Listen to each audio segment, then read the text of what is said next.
Ireland's Sinn Féin political party are in Australia this week for meetings with our political leaders and the Irish community. Some of the party's members met with the Foreign Minister, Penny Wong, yesterday, where Brexit, as well as health and housing and climate change, were on the agenda. Joining me live now is Ireland's Shadow Foreign Affairs Minister, Matt Carthy. Matt, thanks so much for your time. What is the purpose of these meetings with our government? What do you want from them? Good morning, Laura, and thank you for having me on, and thank you to all the people in Australia who we've met so far on our visit, which follows on from a similar visit by the Sinn Féin leader, Mary Lou MacDonald, last year. And this, to us, is about strengthening relationships between Ireland and Australia. As you know, Sinn Féin are the largest political party across the island of Ireland, both north and south. We have a plan and a hope to be in government, both north and south, and we want to send a very clear message that we see the strengthening of relationships between Ireland and Australia as a key priority for our Sinn Féin government from a foreign affairs perspective. We're also very conscious that Australia has become the home for tens of thousands of Irish people, some of whom have chose to come to Australia in search of a better life and are very happy to be here and will settle down with their families. Others have come here because they feel they've been forced to because of some of the deficiencies within the delivery of housing and other areas in Ireland. And to them, what we want to ensure is that there will be a viable route back home to Ireland if that's what they choose to do in the future. Well, the polls are looking pretty good for you. You're still a little way off from an election, but obviously you see this Labor government, a left government, with having a like mind to yours. So back to my original question, what do you seek from this Labor government?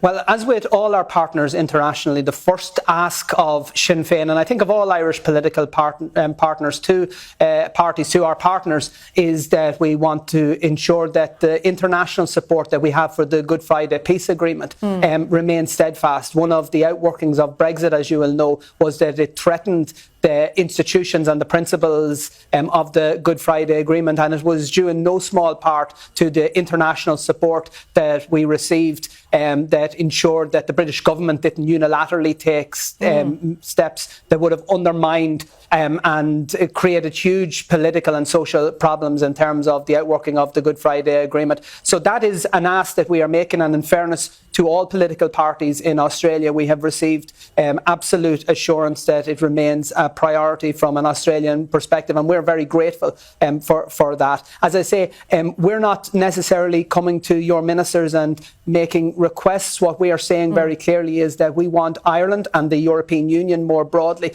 to develop and strengthen relations with Australia, recognising that Australia is becoming an increasingly important player globally and is an important and influencing factor right across the international community. And we want to share that because we do share many values, we do share many ambitions. And as I say, we have that shared history now with so many Irish people making Australia their home. The Good Friday Agreement, this is not something that would be front of mind for many Australian voters, but it sounds like you asked for reassurance from Penny Wong that the Australian government was in full support. So she and the government has acquiesced to that. If these agreements are made behind closed doors, what effect do they have? Do you want the government to be more vocal in support of that? No, and to be very clear, the Good Friday Agreement is 25 years old, and it is the underpinning bedrock of the peace and progress that we've seen in our country over that period of time. And the Irish peace process is, I would hope, a beacon of hope to other conflict regions, even to this day. The Good Friday Agreement would not have been possible. It would not have been achieved were it not for the international support that was offered across the international community, particularly at the time by the US government. What we want to ensure is that people like your Minister, Penny Wong, and others across the political spectrum, both in Australia Australia and beyond are aware of the value of the Good Friday Agreement to us and to international peace building, and we want to ensure that the international community rightfully takes credit for the progress that has been made in Ireland, but crucially that the international community ensures that that peace isn't taken for granted and that we ensure that the principles of the Good Friday Agreement are upheld as we move forward. Yeah, that makes sense. Did you talk to Penny Wong as well about the increasing number of Irish youngsters wanting to live in Australia? You addressed this at the start of our interview. I mean, is Australia just a better place to live, Matt?